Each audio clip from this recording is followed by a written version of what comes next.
स्वागत है। मैं हूं आपके साथ चारू कौशिक। अमेरिका और ईरान में सीजफायर के बावजूद जंग जोर पकड़ती नजर आ रही है।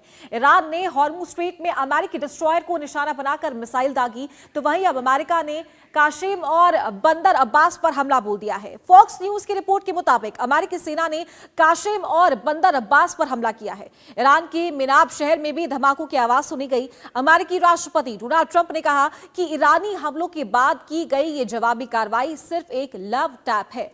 तो जहां समझौतों की बात नजर आ रही है, बार बार ये बयानबाजी आ रही है कि अब 14 प्रस्तावों पर जो बातचीत है वो तैयार है और फ्लेक्सिबिलिटी दोनों तरफ से दिखाई दे रही है कि अब समझौता हो सकता है और अब युद्ध खत्म हो सकता है। लेकिन इसी बीच सीज फायर उल्लंघन किया गया। ग्राफिक्स के जरिए अब आपको समझाते हैं कि किसने सीज फायर तोड़ा है।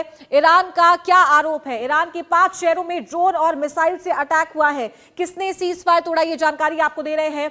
2 ड्रोन को मार गिराया गया, ईरान ने कहा। ईरान का आरोप है कि सीज फायर का उल्लंघन किया गया है।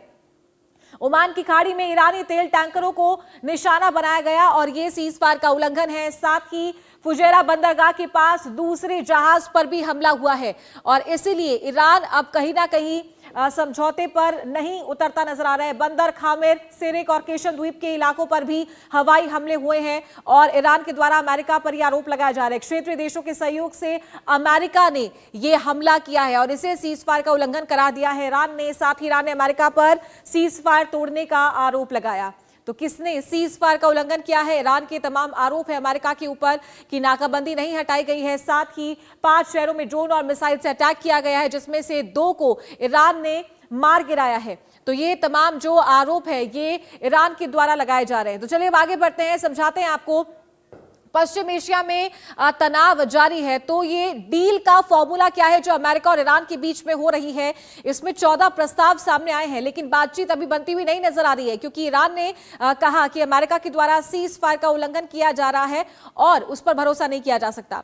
तो पश्चिम एशिया में जारी तनाव के बीच अब शांति की उम्मीद और जंग की धमकी दोनों एक साथ चल रही है। डोनाल्ड ट्रंप ने एक बार फिर कहा है कि ईरान के साथ बातचीत अच्छी चल रही है और डील संभव है, लेकिन दूसरी तरफ ईरान अब अमेरिकी प्रस्ताव को विचाराधीन बता रहा है। दरअसल अमेरिका और ईरान के बीच एक 14 पॉइंट समझौते की चर्चा तेज हो गई है।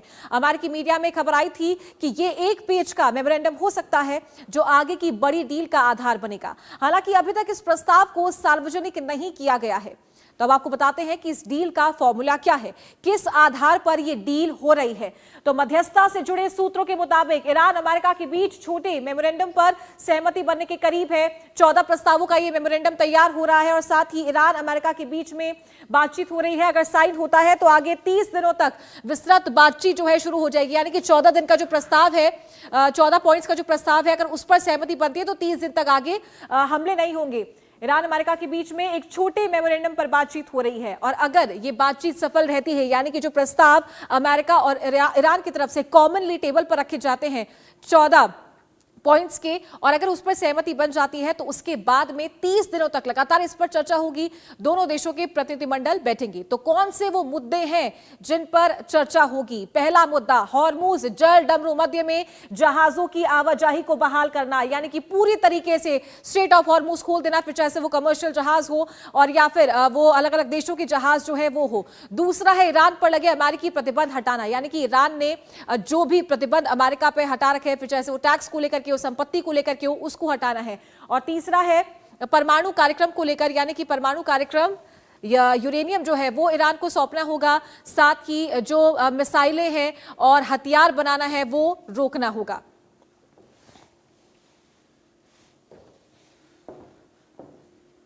तो ईरान के परमाणु कार्यक्रमों को रोकने के लिए अमेरिका पिछले कई समय से कोशिश कर रहा है और साथ ही ये जो पॉइंट इसमें शामिल किया गया है, इसमें अमेरिका का कहना है कि वो सीमाएं तय करे, यानी कि लिमिटेशंस को तय करे और तभी आगे की बातचीत संभव है। तो फ्लेक्सिबिलिटी यहां पर दिखाई गई है।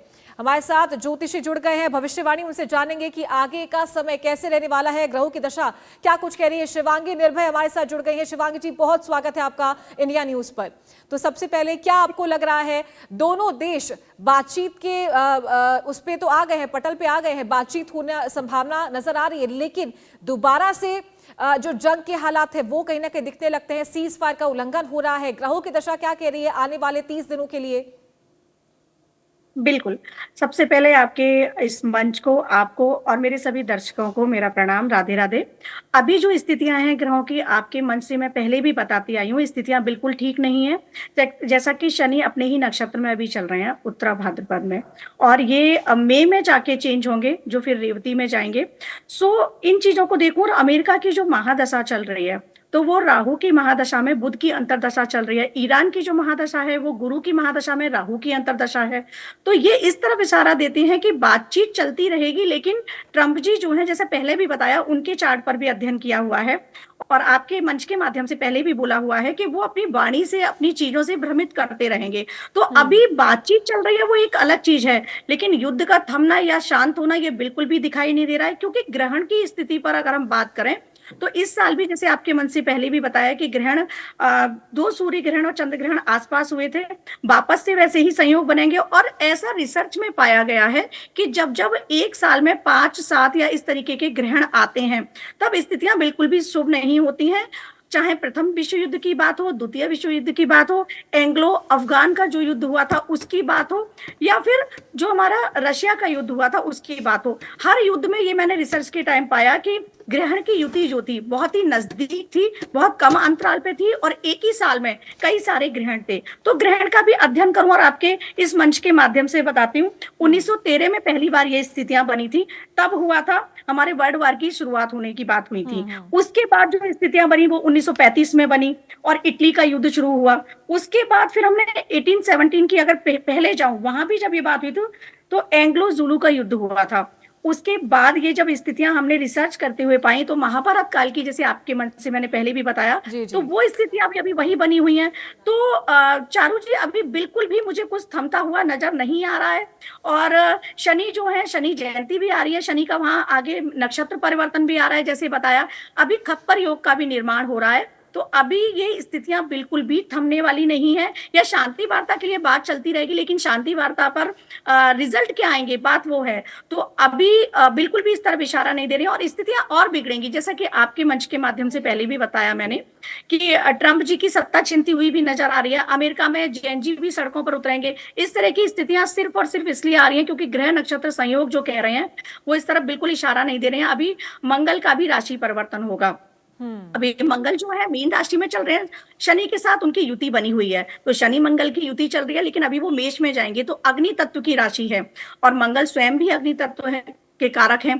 तो आप देखेंगे कि जब ये परिवर्तन होगा 11 मई को, तो और ज्यादा भयावह होने वाला है। कालसर्प योग का भी मई में निर्माण होगा, आपके मैंने मंच के माध्यम से बताया है। तो वो स्थितियां जो है, खप्पर योग जो है, ये सारे योग इस तरफ इशारा कर रहे हैं कि अभी कुछ भी थमने वाला नहीं है, और बिल्कुल। वापस से स्थितियां बहुत गंभीर होती हुई नजर आएंगी जी। बिल्कुल सही कहा आपने। साथ ही एक और बात मैं आपसे जानना चाहूंगी कि चर्चा इस बात की भी है कि अगर समझौता नहीं हो रहा है, यानी कि सीज फायर का उल्लंघन अगर हो रहा है बार बार, तो और देश भी बीच में आ सकते हैं। भारत का इस पे क्या रुख हो सकता है, शिवांगी जी? बिल्कुल। आपके मंच के माध्यम से चारू जी, मैंने पहले कई बार बताया है, दिसंबर से लगातार बताती हुई आ रही हूँ कि भारत इसमें बहुत बड़ा रोल प्ले करेगा, लेकिन उसमें अभी वक्त है। 2027 के मई के बाद से चीजें बदलेंगी, और भारत उसमें बहुत बड़ा रोल प्ले करेगा। विश्व की महाशक्ति बन के भारत उभरेगा, क्योंकि भारत की जो है मंगल की महादशा चल रही है। और भारत के चार्ट की बात करूं, या फिर हम अपने राजा प्रधानमंत्री जी के चार्ट की बात करूं, तो मंगल बहुत प्रबल है, और मंगल सेना में एक अहम भूमिका रखता है, कमांडर है मंगल, खुद भी सेनापति। और इस साल की अगर रौद्र संवत्सर की बात करूं, तो उसमें भी मंगल जो है मंत्री बनकर आए हैं। तो भारत बिल्कुल रोल प्ले करेगा, पर उसमें अभी वक्त है। भारत इसमें आएंगे और भारत के आने के बाद ही भारत विश्व महाशक्ति बनेंगे। और जो अमेरिका की बात है, तो अमेरिका का तो हाल बुरा होने वाला है, जो उनका चार्ट अभी कह रहा है। जैसे मैंने बताया, राहु की महादशा चल रही है, उसके बाद जी। भी गुरु की महादशा आएगी, और गुरु जो है वो अभी अतिचारी है। तो अगर सारी दशाओं और महादशाओं प्रत्यंतर दशाओं का अध्ययन करने के बाद मैंने ये पाया है कि अमेरिका जो है ना, सभी हम सोचते हैं कि अमेरिका तो ईरान पर भी शासन कर रहा है, पूरी महाशक्ति है, पूरे विश्व पर शासन कर रहा है, तो वो बिल्कुल उलट बार हो जाएगा। बिल्कुल स्थितियां ऐसे पलट जाएंगी जो चौंकाने वाली होंगी। और चारू जी, भारत की अगर जैसा आपका प्रश्न था, वापस वहीं आती हूँ, तो भारत इसमें रोल प्ले करेगा। 27 मई आपके मन से दिसंबर में बताया था, 27 मई 27 वो टाइम होगा जब भारत पाकिस्तान की भी चीजें बहुत बदलेंगी। और उसके बाद से ही भारत का दौर है, जो 2 अगस्त 2027 के बाद से सितंबर तक का टाइम पीरियड आ रहा है, जिसमें भारत एक बहुत बड़ा रोल प्ले करेगा। और यहाँ पर भारत जो है वो विश्व महाशक्ति बनके तो उभरेगा ही, लेकिन अमेरिका जो है, अमेरिका अभी ये लगेगा कि ये ऐसा कैसे हो सकता है। चीजें सुनने में बड़ी अटपटी सी लगेंगी, लेकिन जो ग्रह दशाएं कह रही हैं वो इसी तरफ इशारा दे रही हैं। और 2029 तक का जो शनि का ट्रांजिट चल रहा है, तो अभी जब मकर में आए थे तभी से चीजें बदलना स्टार्ट हो गई थी, कुंभ में, फिर अभी मीन में, तो चीजें बदल रही हैं। शनि कर्म फल दाता है, कर्मों के हिसाब से अनुसार से ही फल देते हैं। तो अभी शनि सब कुछ पलट के रख देंगे। ये जो जी, 2020 जी। से 29 तक का टाइम पीरियड है, सब कुछ बदल जाएगा। जी चारू जी। बिल्कुल।